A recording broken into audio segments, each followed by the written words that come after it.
Good afternoon, everybody.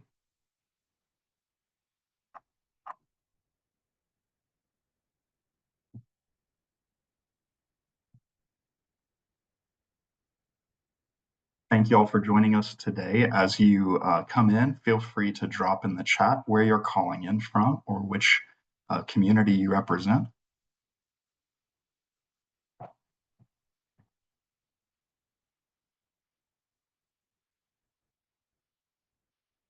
Mhm. All right, great to see everybody.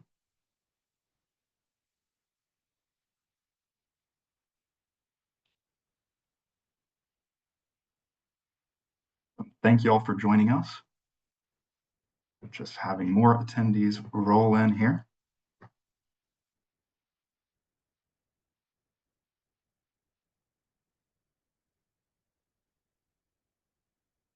Right, we have folks from all over the country calling in. It's great to see everyone.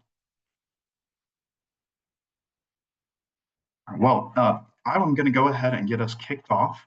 Thank you so much for joining today for our webinar, Tools for Transportation Projects, Best Practices from Thriving Communities. Today, we're going to spend a little over an hour together. We're going to be looking into a few topics and themes and stories that will help you make change through transportation in your community. Many of you joining us today might be familiar with Main Street America, but if you are just joining us for the first time, we are a nationwide network of communities that are pursuing revitalization of their downtowns and commercial districts. My name is Shane Hampton, and I'm going to host the webinar today. I'm an urban planner working with Main Street America for the past couple of years, and my home base is in Oklahoma City. I'm also joined by my co-host, Maggie Gillespie. Good afternoon, everyone. My name is Maggie Gillespie. I am a former Main Street manager and economic development professional, and I work with Main Street America, and I'm based just south of Austin, Texas. We have a couple of big goals for today's webinar. First, Maggie and I are going to tell you a little bit about Main Street's partnership with the U.S. Department of Transportation through the Thriving Communities program over the last couple of years. And we're going to share how it's leading to an upcoming publication that you'll be able to use once it's ready. I'm really excited because we also have a lineup of 6 expert organizations that are going to be sharing some of the important topics that are featured in the upcoming toolkit. And finally, we'll just remind you as we close how to access this later in the fall when it's ready. Again, I'm so excited to be joined by these panelists. The format today is going to be kind of rapid fire movie trailer versions of some of the stories and topics you'll see in the toolkit, and will help you think about transportation in your community. So maybe you are here because you've been thinking about transportation in your community, and you might agree with us that transportation is about more than just moving people and goods from point A to point B. And we really feel that in our work here at Main Street. About 75% of our accredited programs are located on the state or federal highway system. And many of those districts are also located on transit corridors, or they intersect with railroads that create challenges and opportunities for districts. Our Main Street managers know that Main Street has to do more than just accommodate movement through town. Our main streets also have to serve as gathering spaces where a lot of our most important social traditions occur.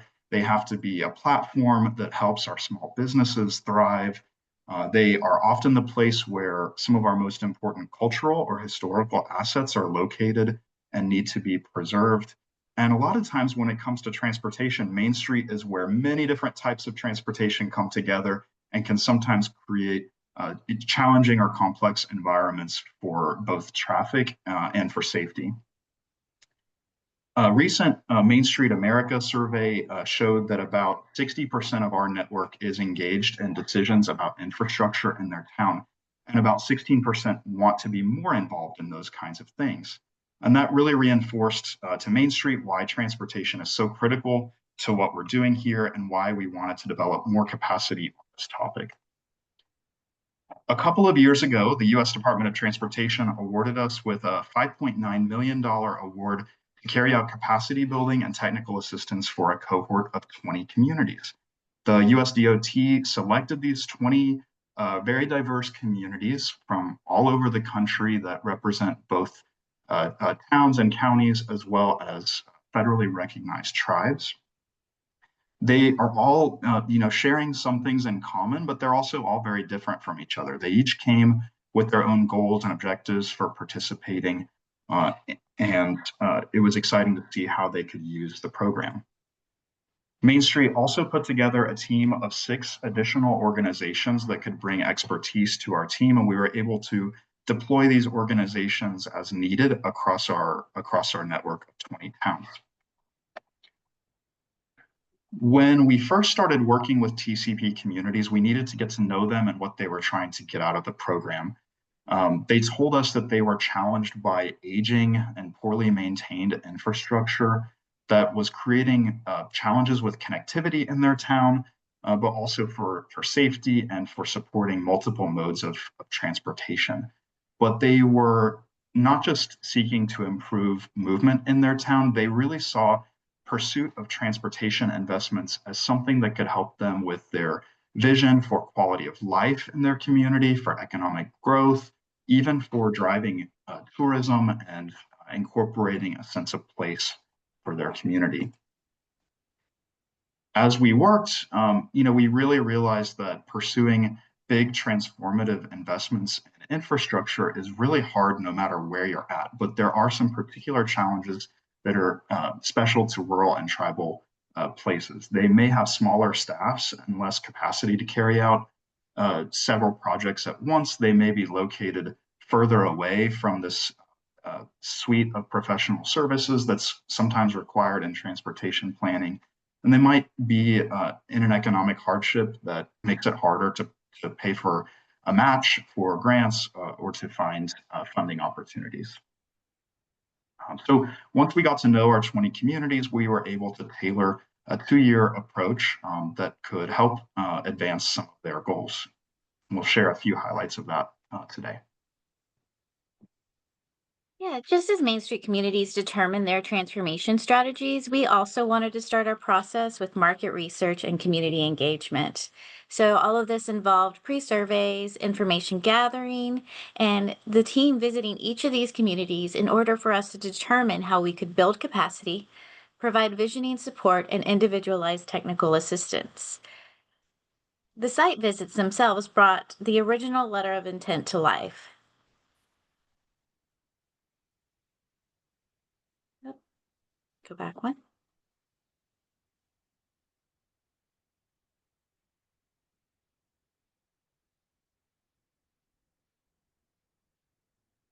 There we go. So the site visits, whenever we were able to visit each one of these communities, it brought the original letter of intent submitted by the communities to life. It provided that much needed context into the unique situations that the communities were facing. It involved engaging with over 500 stakeholders and included tours on and off the beaten path.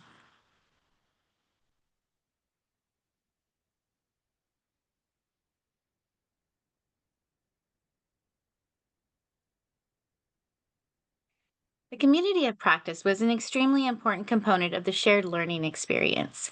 Communities met online every month. They shared celebrations every month.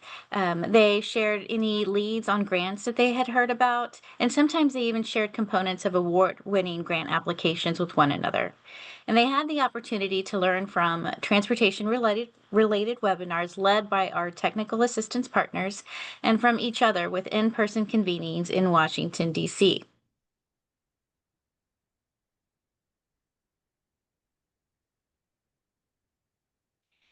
Each community received about some technical assistance, and it was a huge part of this capacity building program.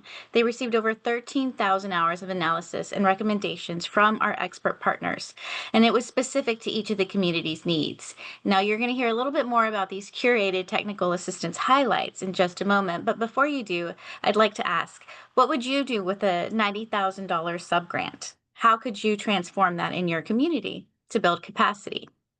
Well, for us, each one of our communities received $90,000 in subaward funds and only 1 year to complete the project that would further build capacity.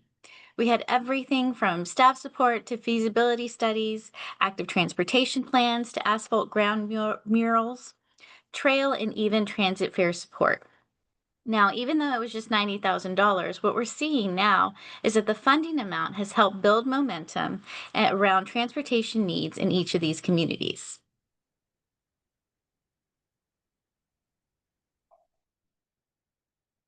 So we covered a ton of ground over the past couple years through this program, working with these communities. What we really wanted to do next is make sure that we're capturing some of the lessons we learned, some of the great tools and approaches that we saw in action across our group, and be able to package them and share them with our network and to many other communities that can learn from what we have been through. That's why we're preparing the Thriving Communities Transportation Toolkit. It is going to be a new publication from Main Street America that's organized around 5 important themes, from discovering what type of transportation projects might work for your community to strategies for getting grants and other funding. It's going to have over 2 dozen topics with advice and interactive tools that you can use for your work.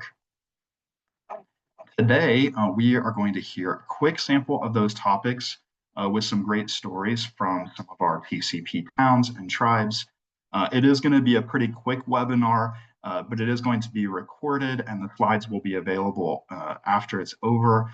So please enjoy this series of topics from our toolkit, and there will be a lot more later once it's ready to publish this fall. With that, I am going to turn it over to our first expert panelist, Emily Putnam, with the Project for Public Spaces. Thank you. Hi, guys. I'm Emily Putnam. I'm a project manager with Project for Public Spaces, as mentioned. And as you may be able to tell from our name, see if I have my... as you can tell by our name, we're a nonprofit focused on public spaces, and we really believe that strengthening them in turn strengthens communities. We do this by first focusing and working with the people that use these spaces every day.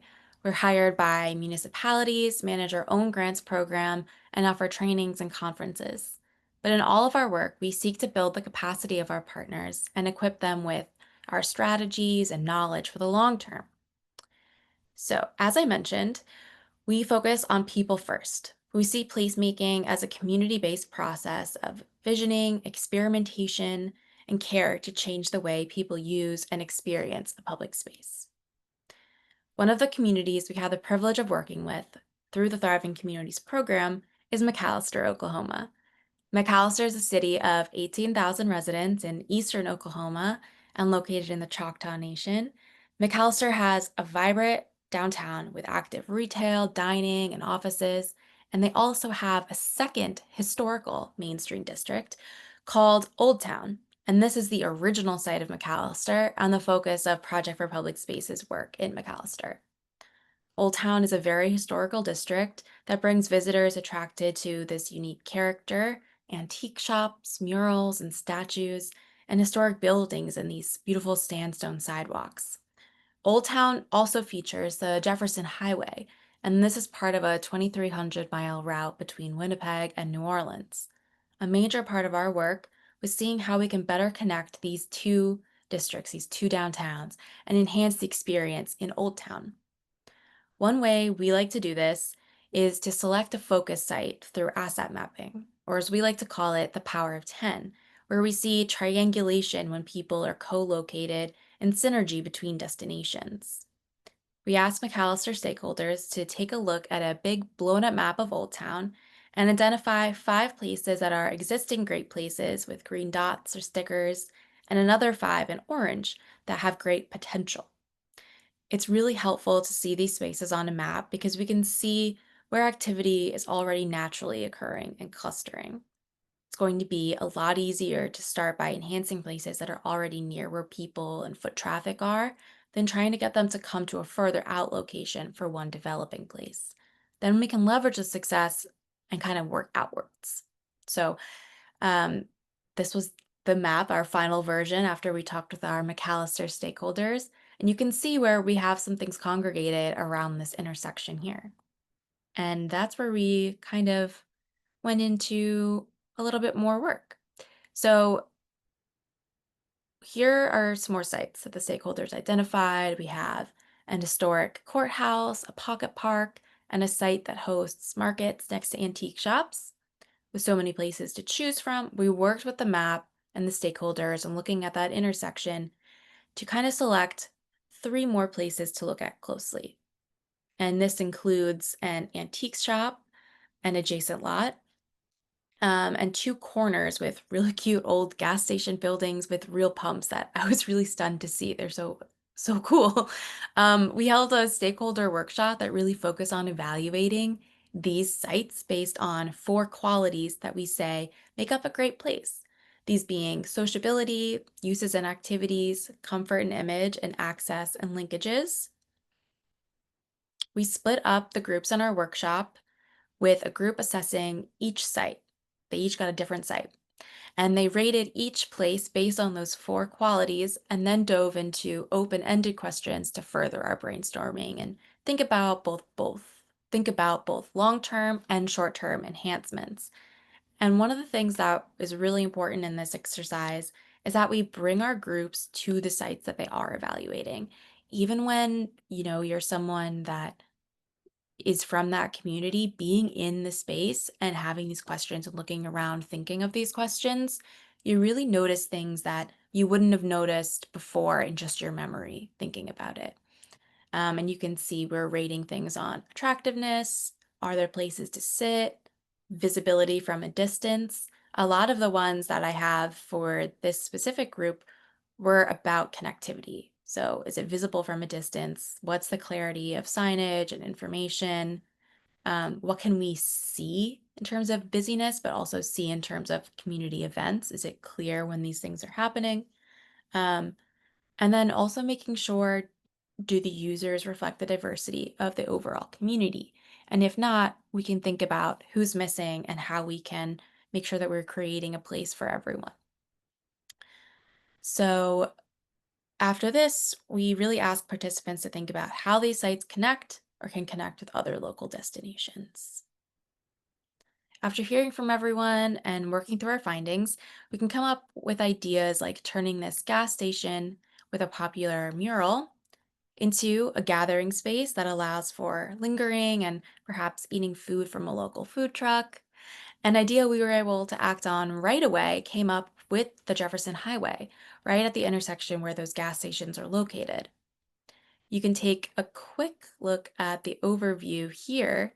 A part of this historic Jefferson Highway goes through Old Town, and it's part of the important 1.5 mile connector between McAllister's Old Town and the downtown. And so we also had a deadline to look towards because the Jefferson Highway Association conference is also scheduled for this summer in McAllister. Right now it's August. The conference was 2 months ago, in June. We developed an early concept with high visibility, pedestrian crossings, painted sidewalk extensions to reduce crossing distances and lower speeds to increase safety. We also wanted to be sure to use the logo for the historic highway. There's another overhead view of where you can see we've also included longer term improvements like the gas station corners with seating. And after talking with the state DOT, we were able to make some slight changes to ensure the design met state requirements. So thinking about what colors are allowed a little bit more, where is paint allowed, where is it not allowed on a highway, a state highway. And if we look here, this is the design that was approved by the state and actually implemented with the Thriving Communities subaward funds. Our new friends in McAllister have let us know that this small but significant revitalization project in Old Town's historic downtown along the historic Jefferson Highway has sparked renewed interest to the area. It's increased the pedestrian safety, and it's also served as inspiration for others along the highway, other communities. But it's also really, again, spurred a revitalization or renewed interest in this little intersection here and in Old Town overall. So we can see how this small success can be leveraged into something bigger. We have more eyes on this, and now it's easier to get more funding, get more attention to enhancing some and creating some of those other opportunities that we identified throughout that earlier engagement process. And this was a super quick look at what we did in McAllister, but there will be more detail about these tools in the toolkit coming out this fall, especially with highlights around community-led asset mapping to identify places of most opportunity for initial focus, performance evaluation workshops with the public to help better understand needs and brainstorm new ideas and partnerships, and also lighter, quicker, cheaper, which is what we like to call these demonstration projects that allow for testing ideas and leveraging success and adaptation. So thank you, and I hope we get to talk again soon. Thank you so much, Emily, and look forward to some of these tools that will be included and referenced in the toolkit later. Thanks for sharing your work with McAllister. Thank you. Next up, we are going to hear from Obai Reed, who is with Equiticity. Community mobility rituals, tools for neighborhood transformation. Hello, everyone. My name is Obai. Full name is Olatunji Obai Reed.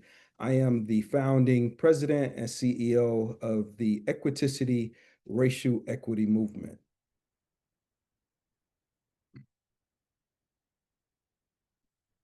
Equiticity is a racial equity movement operationalizing racial equity by harnessing our collective power through research, advocacy programs, and community mobility rituals to improve the lives of Black, Brown, and Indigenous people in our society.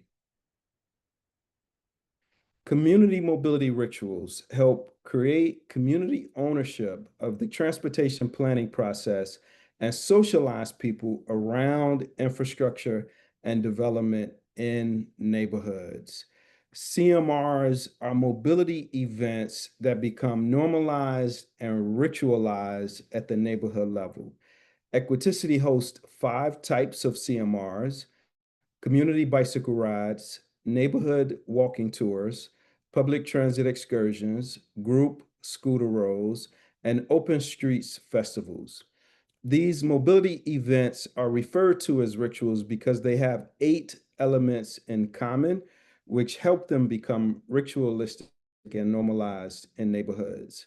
Those 8 elements include a rhythmic schedule, neighborhood ownership of our space and a hyper-local focus, priority on socialization, racialized healing, reduced barriers to participation, shared customs, active disruption of the status quo, and imprinted memories.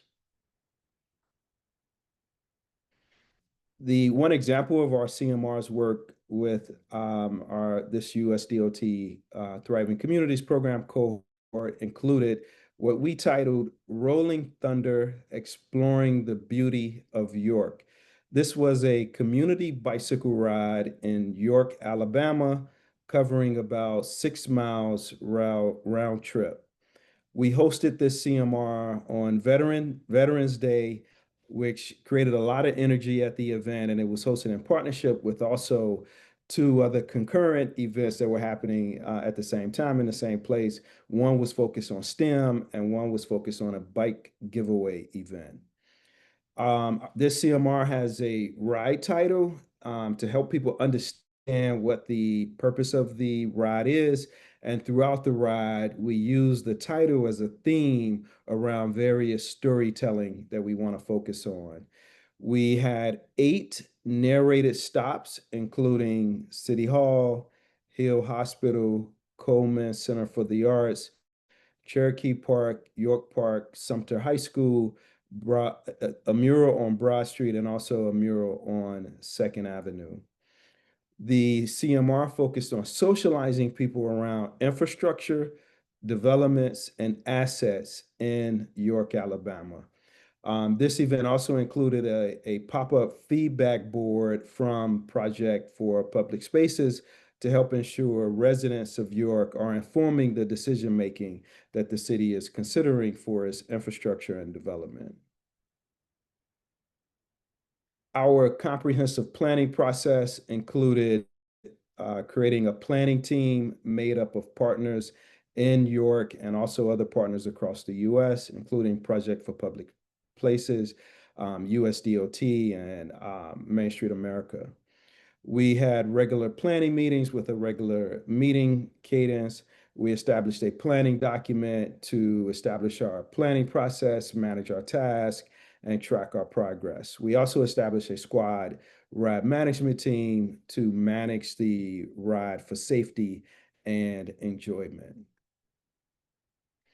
Some of the community bicycle ride outcomes that came out of this work was we were able to establish a formal partnership with the city of York in Alabama. Community partners included 4 vets and Community Center for the Arts. We had about 50 ride participants. We donated about 75 bikes and helmets to youth and families. Coming out of this CMR that we hosted, we understood there was increased interest in hosting an annual community bicycle ride in York, Alabama. There was also interest in hosting an open streets festival in York. And also Equiticity, as a part of this work, developed a comprehensive community mobility rituals framework to help other communities implement their own community mobility rituals. Some of our key takeaways included communities want and need social infrastructure.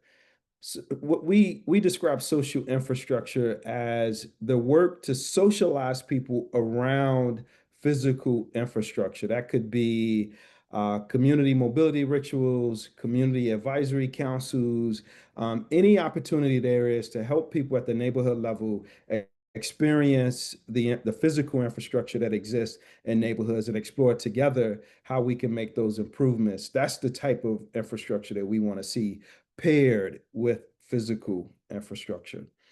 Our second takeaway is communities are interested in owning the planning process impacting our neighborhoods. And what this means is that we want to work in partnership with government agencies and together identify the problems, envision potential solutions, create strategies to, build physical infrastructure that meets our needs, evaluate the impact of that infrastructure together. We want a process that's co-owned between community and government.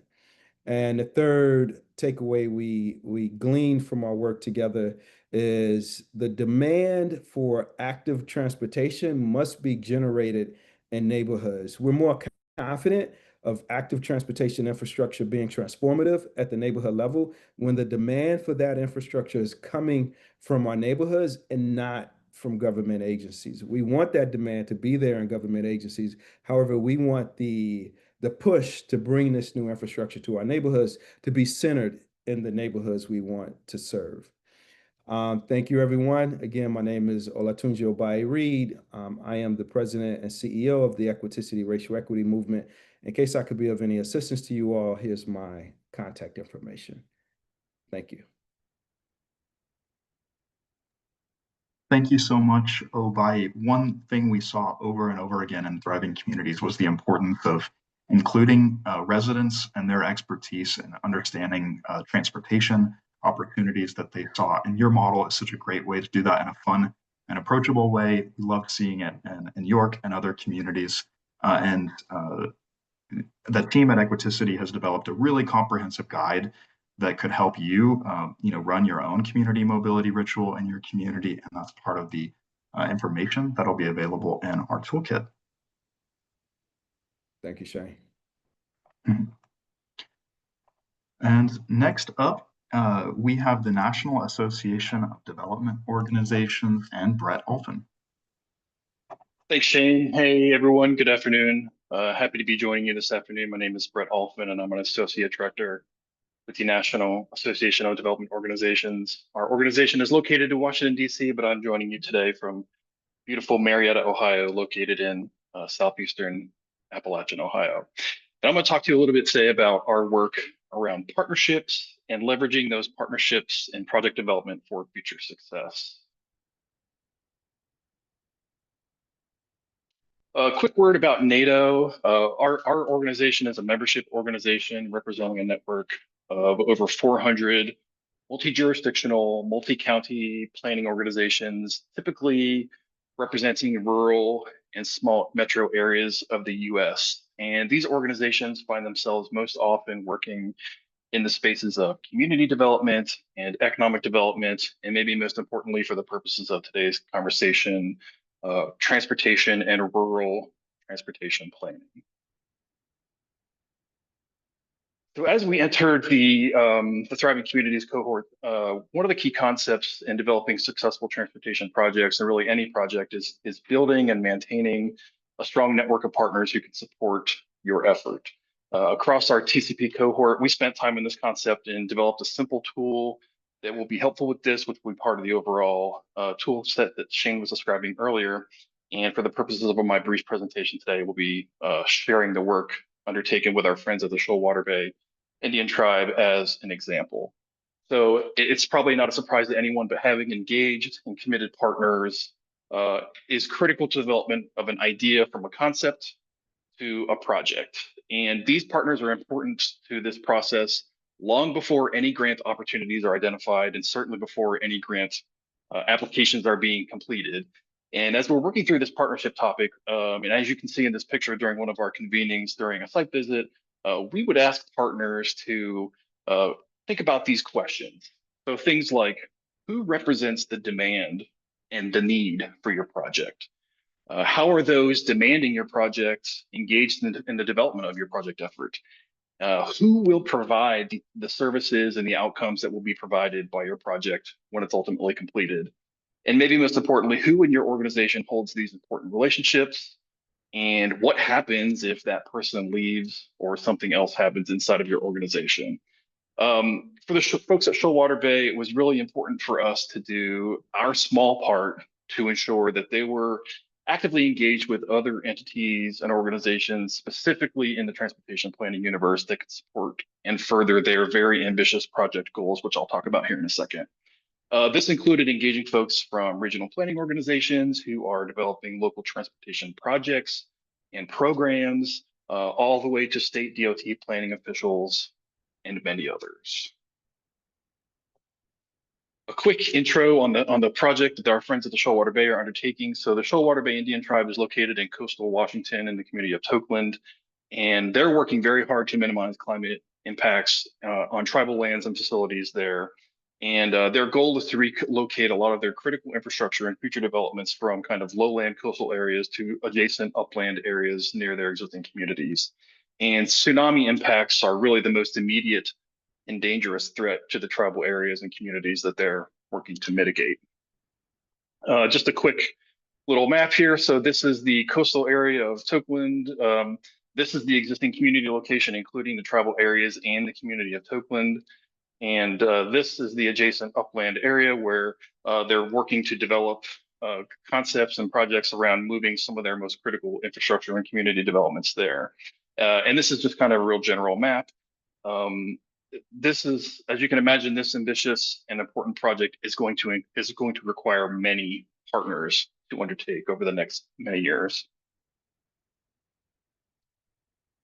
This is another kind of quick shot of the upland areas that are being proposed. And I wanted to share this because they did already receive some funding from an important partner, the Economic Development Administration, to do some master planning for the purposes of this project. And you can see there in this map, this is what some of the conceptual layout areas of that proposed development look like.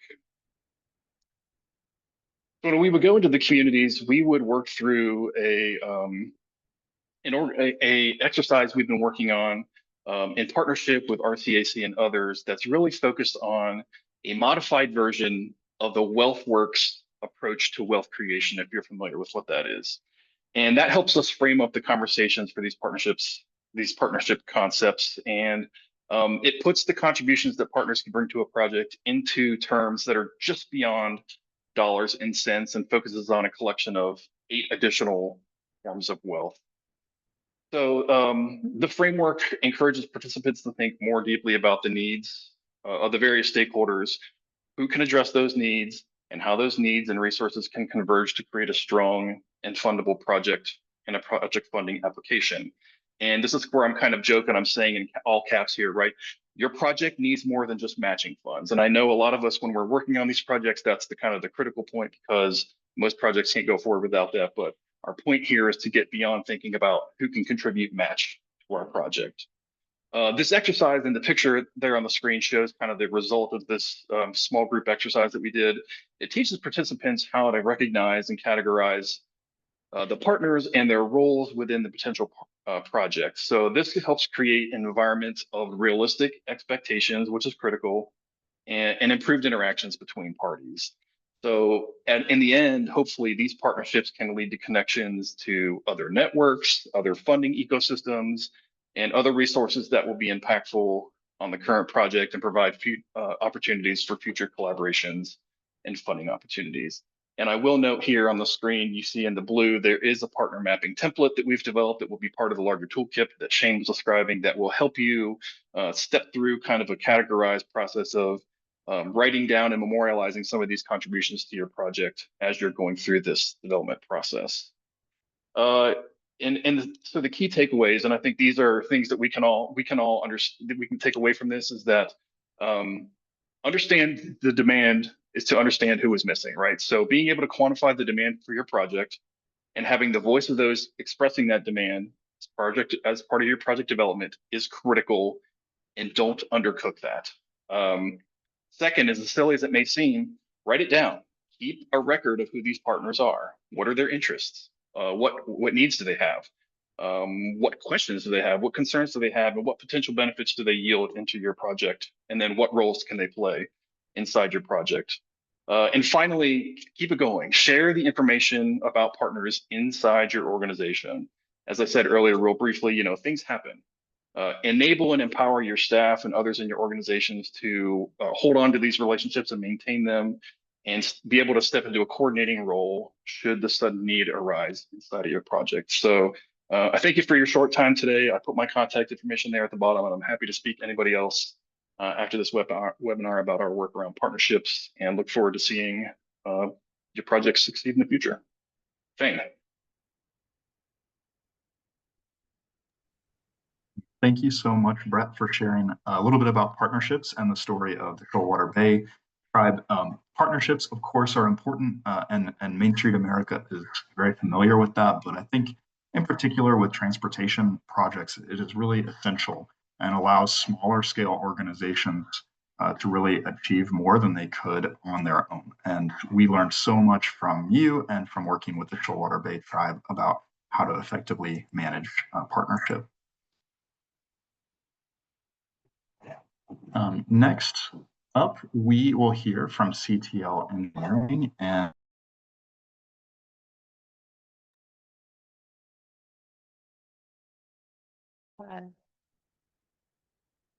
Shane, is that my key to start? I'm sorry, I muted myself too I think soon. you went on mute. Yes, I think so. I muted myself too. But yes, next you'll hear from CTL Engineering and Lee Lane.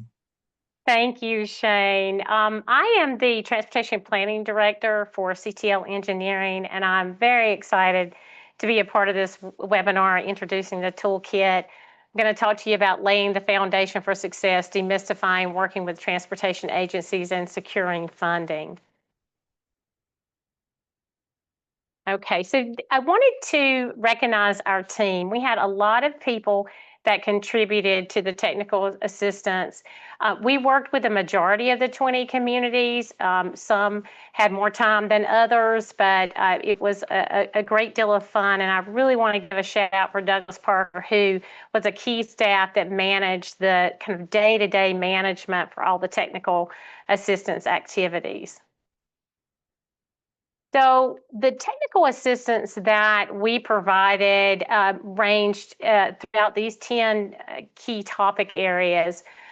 Grants was a big one. We did a lot around kind of competitiveness screening and application reviews and even pulling information together. Let's say a community was missing some traffic or crash data. We helped and provided some assistance, maybe filling in a small piece of a grant that they were working on. Project management. We helped with requests for proposals, scopes of work, some budget, some other project delivery guidance, transportation planning process guidance, community engagement strategies, environmental, and we really spent, the majority of the environmental was the environmental screenings and existing conditions and assistance with kind of NEPA process and permitting, environmental reviews, both in roadway and structural. Technical studies reviews, safety action plans and feasibility studies, project funding strategies, business development strategies, and a really interesting one we were involved with was community-centered operations guidance. So our contribution to the toolkit is in these two areas. One is how to effectively communicate with your state DOT, or really how to work with your state DOT and getting into the grant groove.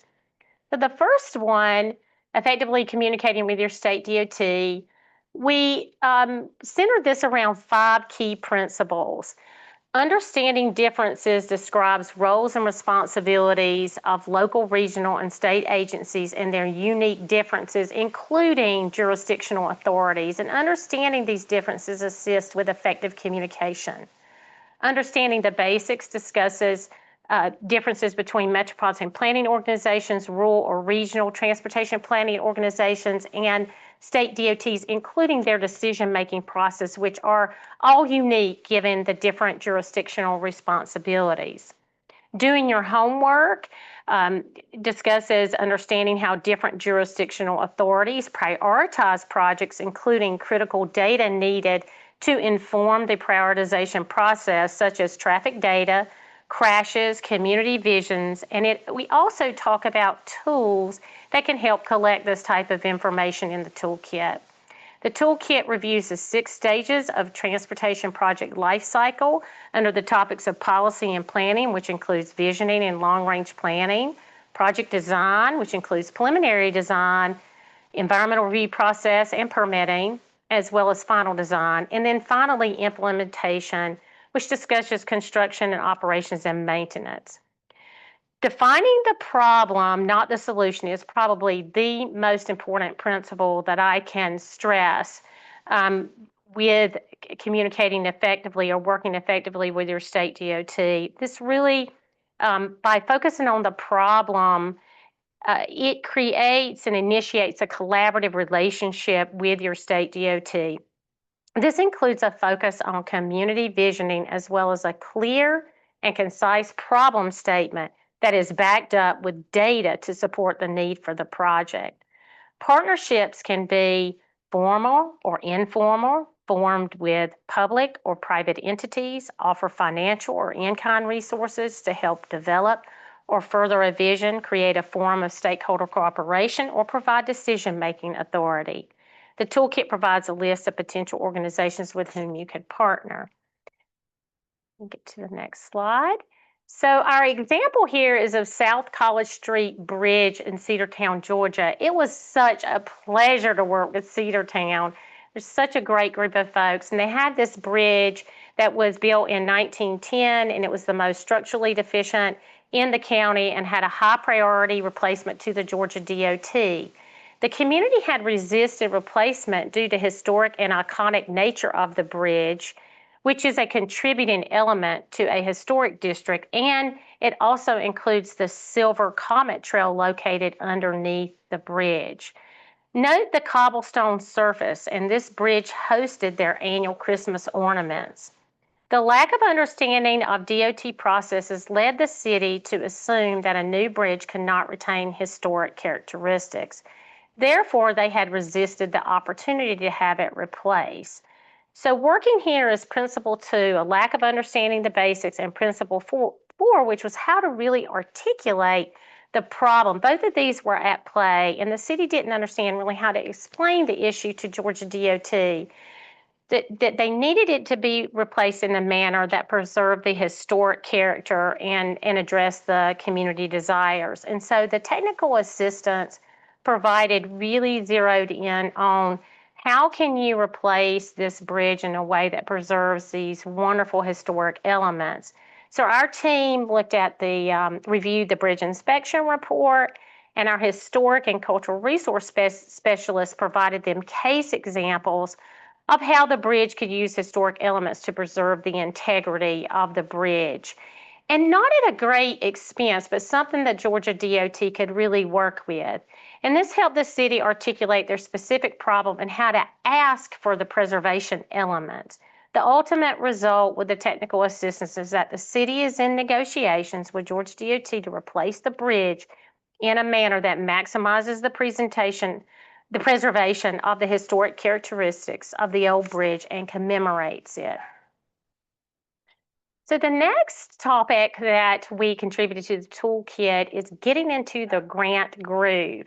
And we provide guidance in 8 key areas: pre and post application preparedness, how you write high quality letters of support, meeting the NOFO requirements, which is extremely important. Compelling data-driven story, if I had to pick one of the most important out of the 8, it would be this one. You've got to back your story up with data. Writing to the reviewers, clear project descriptions. It sounds so simple, but really describing your project clearly is incredibly important. We give tips on that. Demonstrating project readiness and thorough reviews of application prior to submittal. The example that I would like to talk about is another community that we had the honor and privilege of working with, which is Trinidad Rancheria. It's a tribal community in California, and the technical assistance focused on key element of grant preparedness, getting ready well in advance of that application. So the 2 areas that we contributed to was information organization. They had a tremendous amount of community project information, including numerous studies organized, and it was kind of all over the place. So we wanted to help get this organized for them so they had a one-stop shop. And we did this by creating an online story map. The story map has 2 versions. It has an internal one for the town's use that contains more private details of the tribe, and an external one facing for the public consumption. The public-facing version is helpful for building partnerships and overcoming resistance by getting their own story out in their words. The tribe has been targeted with litigation from surrounding communities, which has been a difficult situation for them to navigate in terms of information being used against them rather than for a spirit of collaboration. And then the other thing that we did for them for technical assistance is a generic grant application materials and templates. And this technical assistance helped Trinidad with the development of a generic grant application material for community history, a clear project description, project background, which included the compelling data-driven story, safety, and economic competitiveness.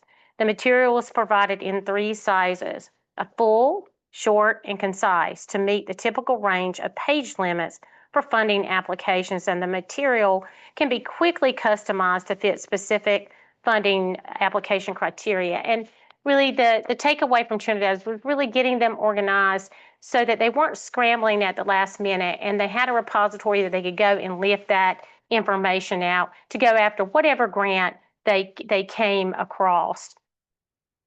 And my last slide is just a huge thank you to USDOT Thriving Communities and working with all these wonderful team members with the Main Street America. The work really helped many communities advance their projects to improve community quality of life, and we really hope that this program will continue in the future. Back to you, Shane. Thank you so much, Lee. I think if we could poll the Main Street America Network for an important topic, talking with your DOT would be one of the most important one. So I'm so excited about the quality guidance that your team provided in this area. And then, everybody is wondering about the landscape of funding and grants right now. And I think that regardless of the changes in the political landscape, the advice that you've included in this toolkit will be solid, sound advice for pursuing any kind of funding in the future. So thank you so much for your team's contributions. Thank you. Okay. Next up, we have Rails to Trails Conservancy and Liz Thorstenson.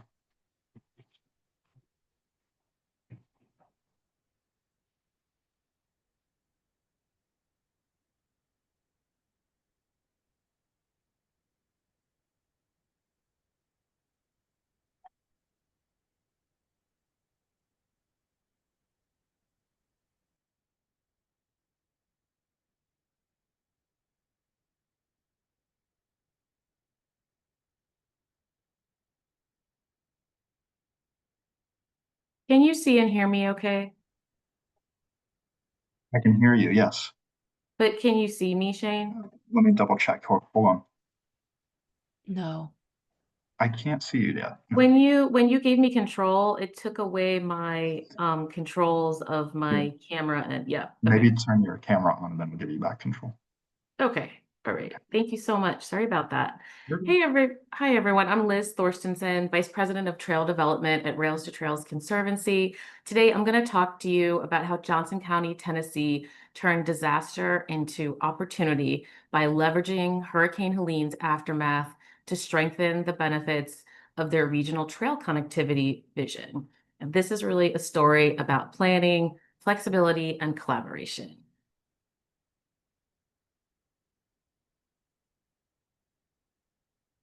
So a little bit of background about Rails to Trails Conservancy.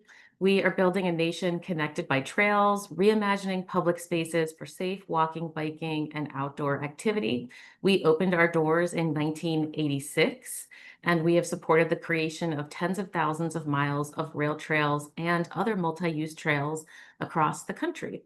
We advocate for public funding, building infrastructure, and inspiring trail use, and kind of how all those things come together to create vibrant trail networks that support community development all over the country. So I'm really thrilled to be here with you today to tell you a little bit about the work we did in one of the communities, Mountain City, which is part of Johnson County, Tennessee.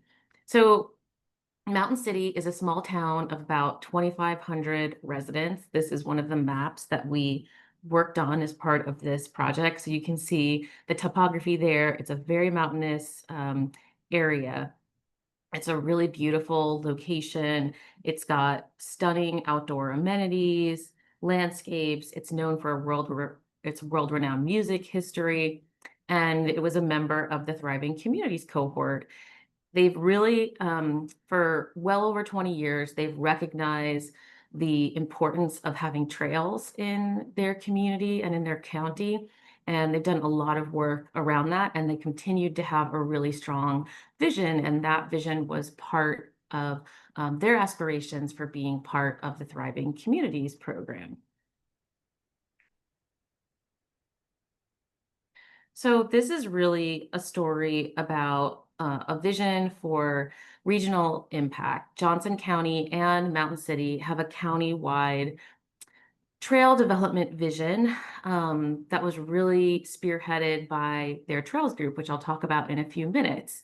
They have partnerships across local governments, county governments, state, federal agencies. And so they were really looking to implement a regional trail plan that boosts tourism income, supports local businesses, and connects communities together. And so that regional connectivity was always a top priority of their goals. But really, I'm going to talk to you about how Hurricane Helene made it more urgent and even more apparent the importance of that connectivity. So when we went into the project before Hurricane Helene, Johnson County's trail development efforts really focused on extending what's a really great facility called the Laurel Creek Trail, which follows in parallel to the historic Peavine Railroad corridor. And part of that work, Rails to Trails provided digital GIS maps as part of our technical assistance delivery with this project. This was really an evolution of hand-drawn maps that were being used for planning.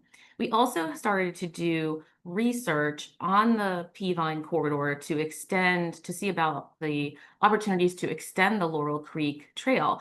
And as we did that research, we started to realize that that corridor was going to be very complicated to assemble together to extend that Laurel Creek Trail. And that reason was because it was owned by multiple parties. And they were all private owners. And so that was going to make it really difficult. Then Helene happened and really changed everything.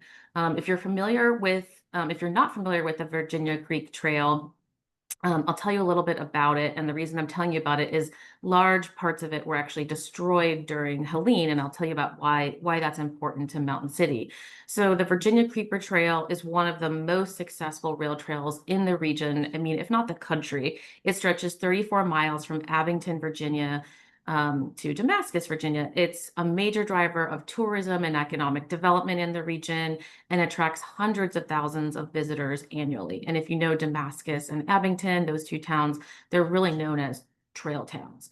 And so local businesses like bike shops, restaurants, outfitters, they really rely on the Virginia Creeper visitors. And it's really helped other small towns along the route as well. So it really shows the power of trail-based economies. So Helene came, it really caused severe damage to the Virginia Creeper Trail, wiping out entire sections, making it unusable. It's going to cost millions to repair it. This really exposed the fragility of, relying on this one facility for tourism and just having this one connection. And so the disaster really prompted a renewed urgency to build a more interconnected trail system that could support the local economy, even if one segment or one trail becomes compromised, that you could really have this whole network of trails connected together, which was the vision in the first place. So in realizing that there was a strategic pivot, Johnson County shifted its focus to another trail called the Iron Mountain Trail. This trail actually offers a more direct route connecting into the part of the Virginia Creeper Trail that was still intact, that Helene had not impacted. So, it may take years to repair the Virginia Creeper Trail. And so knowing that this Iron Mountain Trail could connect into the part of the Creeper that still was in good working order, it was a really great opportunity. And then you didn't have to deal with the complex private land assembly that was going to come through the Laurel Creek Trail. So this is the bottom photo. That's where you can see the Laurel Creek Trail. There's a bridge there. It was severely damaged in the storm. So in pivoting to this Iron Mountain Trail, you can see there's a map there on the bottom where it shows those connections. I think the Thriving Communities team that Rails to Trails was a part of, along with other partners, I think having that outside party come in just gave more validity to this idea and renewed the urgency and the excitement that everyone had. These are some great local stories that came out of one of the visits. So lots of great local energy about getting this project going. And really, the connections that you see on this map that could be finished, what makes them so powerful from an economic development and tourism standpoint is that this would provide multi-day trail connectivity trips for people to use. So it could take you from Damascus and Abington all the way down to Mountain City. And then there's a really great recreation area around there called the Dome Mountain Recreation Area that goes into horse riding, hikers, bikers, ATVs, all those things. So really you could get a multi-day tourism experience. You could capture tourists, in that economy for multiple days, capture that revenue. And so this creates, really an expansion of the tourist economy into other segments of that region. So on the ground, these are a few photos I wanted to show you. Again, this is the before and after of the Laurel Creek. And you can see that destruction there on the bottom left. On the bottom right, you can see Johnson County Friends Trail Association, Friends of the Johnson County Trail Association. This was a really great, deeply rooted leadership that had really pushed so much of all the work that had happened to date that allowed these opportunities to come to light. So I wanted to give them a really great spotlight here. They have done so much to raise the profile of trails, to get fundraised, to build these trails, to have plans to expand this trail network. I mean, they're really a big part of the reason that this vision could even come to light as part of the Thriving Communities Project and, you know, in the post-Helene world. So they really put the vision out there for this 87-mile multi-use trail network across Johnson County. And that was just so foundational. So just so much to these local groups that, you know, bring ideas together, bring people together and have a vision. It's just really amazing to watch. These are some photos of the site visits. You can see meetings with Johnson County, Abington, and Damascus. You can see a little bit of Damascus's Thriving Trail Academy. And then that gate on the lower left, that's where the Iron Mountain Trail would come into Damascus. It's actually an old Forest Service logging trail. So it already exists. It is does have some easy terrain, more difficult terrain.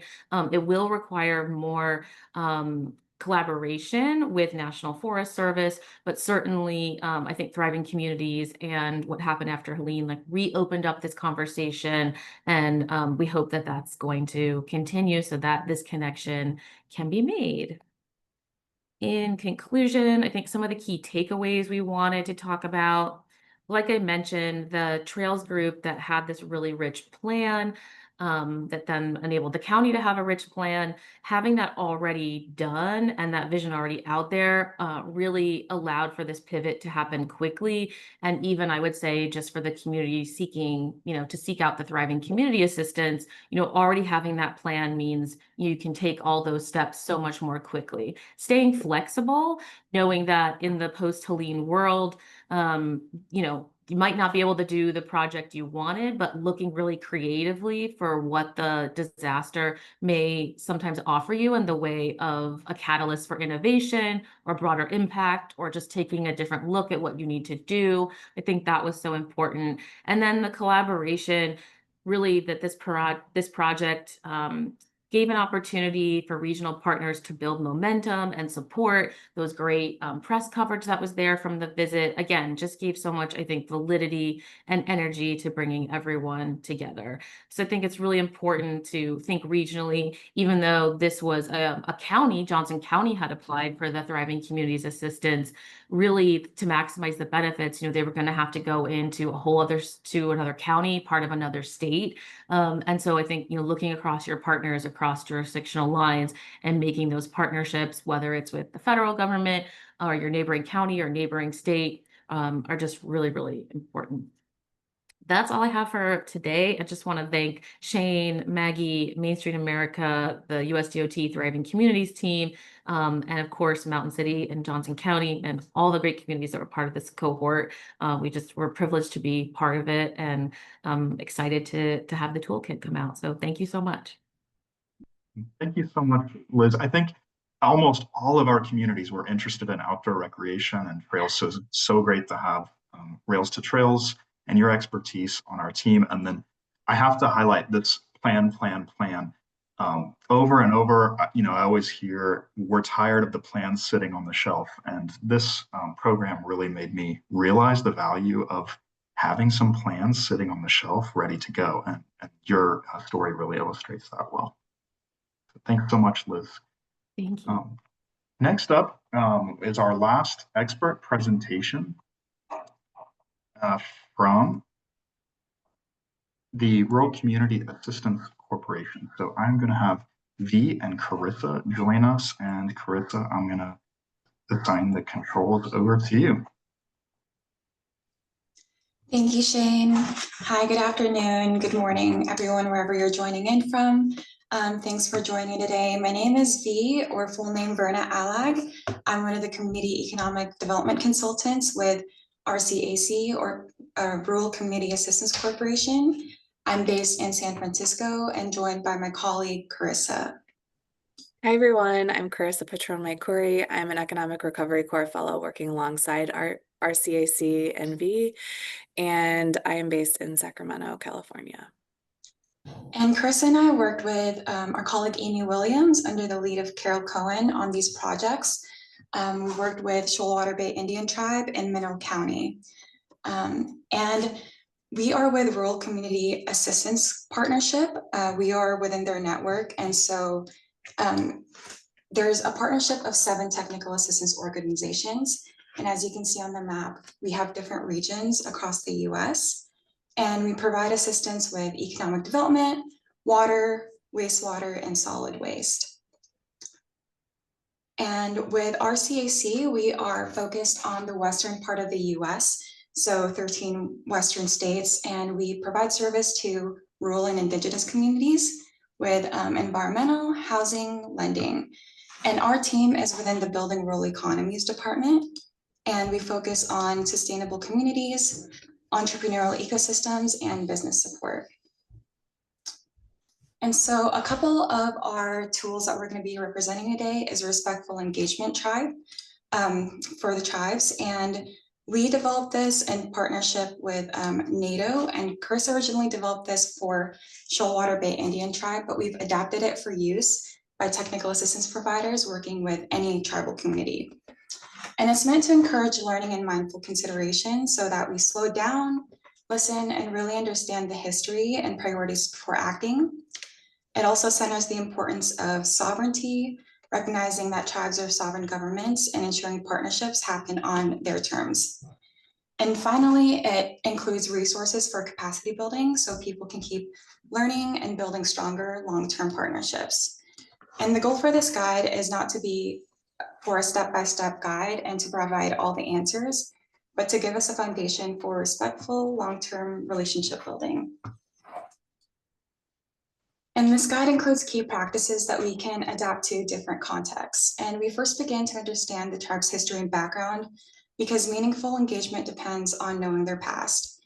And second, we honor protocol and practice reciprocity, which means respecting traditions and making sure relationships are mutually beneficial. And third, we emphasize the need to build trust through time and consistency. Next, we acknowledge barriers like historical trauma, inequities, and resource limitations, and we strive to create an environment where everyone can participate fairly. And finally, we include a list of do's and don'ts to help navigate common situations in ways that build trust rather than harm. And I'll pass it along to Carissa to talk about the filterable funding sources inventory. Thanks, Fee. The second tool that we'll be providing in the toolkit is a filterable funding sources inventory. And so while this was led by ERC and RCAC, we also had support from NATO, MSA, Shoalwater Bay Indian Tribe, and Mineral County to kind of help really bulk up this inventory. So it is meant to be a living spreadsheet where communities, technical assistance providers, and residents can really use to research, gather, categorize, and prioritize funding opportunities for current or future projects. So I will show you a little bit of what this looks like, but really the purpose of this tool is to understand what types of funding sources are out there and what are available in your community. Prioritize, as I said before, funding opportunities that are most relevant for your own community, and then to really track which opportunities your community or organizations have applied for or been awarded. And so this might be very small on your screen, but you'll have access to this tool shortly, is what it looks like. So it has, the type of funder, the type of award, whether it's, private, public, or tribal funding or technical assistance provided. And then as you go along the screen from left to right, there's funding topical areas. So each of these sections you can filter with the little drop-down menu. And so the funding topical areas include anything from transportation, economic development, health, environment, placemaking, arts, design, etc. And as we go kind of down the right of the screen, there's also like an apply by date, who can apply. That's a really great column right there so that, you know, if you're a federally recognized tribe or if you're a business or if you're a nonprofit organization, local government, that's something that can really help you kind of better understand what funding sources you're able to apply for.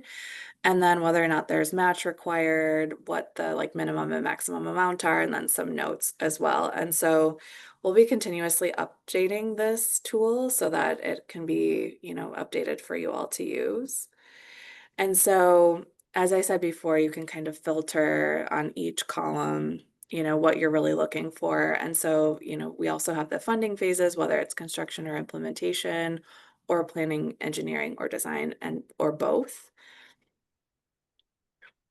And then, as I said before, you know, when it comes to the specific type of project you're looking for, the funding topical area will be really important for you all to better understand. And so, as you go more to the right of the screen, you'll find more information about the application, whether it's rolling or recurring, if match is required, and then the awardee amount, and then any other notes, and then contact information as well. And so we, as a team with Amy V and I, we worked with Mineral County, and I'll just use this as an example, which is a rural community of about 4,500 people in Nevada, situated between Reno and Vegas. And so they have a really rich history in the military and mining, and they have a ton of community pride, and they're really starting to focus on outdoor recreation as well. And they're the largest munitions storage in the world, which is a fun fact. So with them, we did a lot of prioritization from the very beginning of working alongside them. And then we did some community visioning sessions. Really the point of their work with the DOT TCP program was to make their Main Street more walkable. And part of that was revitalizing and really activating their Main Street Plaza, which is in the middle of their downtown. And so we worked with them on a community visioning session, and we had a lot of conversations with business owners and residents. And then we came up with a community identification and branding kind of strategy alongside them all. And so this is just an example of the second tab over on the filterable funding sources inventory that each community can use to better prioritize, you know, what your greatest needs are. So we have another column there that says local need to pair with for the opportunity. So for example, with Mineral County, building and mapping out trails, there's opportunities there, or whether it's art for the Main Street Plaza, that's something else that you can just use to better understand and then track your progress for those specific funding opportunities that may arise. So thank you all, and I'll pass it back to Shane. Thank you so much, Carissa and V, for sharing that. I know a lot of communities are searching for funding, and it's so hard to keep track of all the opportunities that might come through, but your dashboard provides a great resource, and can't say enough about partnering with tribes, tribal leadership, and transportation planning. We found that all the tribes we worked with were really engaged within the boundaries of their tribal jurisdiction, as well as partnering with nearby communities to make their community better. So two really great resources that will also be part of the toolkit. So thanks V, Carissa, and Amy. And thank you to all of our panelists. I am, sorry we had some sort of technical difficulty where our panelists weren't able to interact with the chat. So we saw some of your questions. I will say the webinar and slides will be available. So if you signed up for the webinar and you're here today, you'll be getting those, and they'll also be stored on the Main Street America Knowledge Hub. For other types of information that you wanted to know more about, I recommend staying tuned. And again, you'll get a notice when our toolkit is ready for publication. We are working on getting the content all buttoned up, but coming in fall 2025, you're going to be having this toolkit available, which will have over 25 topics about transportation projects, some of our thriving communities, stories and wins from our work through this program, and links to downloadable and interactive versions of a lot of the tools and practices that you saw today. Thank you very much for your attention and for your attendance. If you need to get in touch or you have other questions about transportation and Main Street America, feel free to reach out to me or Maggie. Thanks again, everyone, to our panelists and attendees. Have a great day.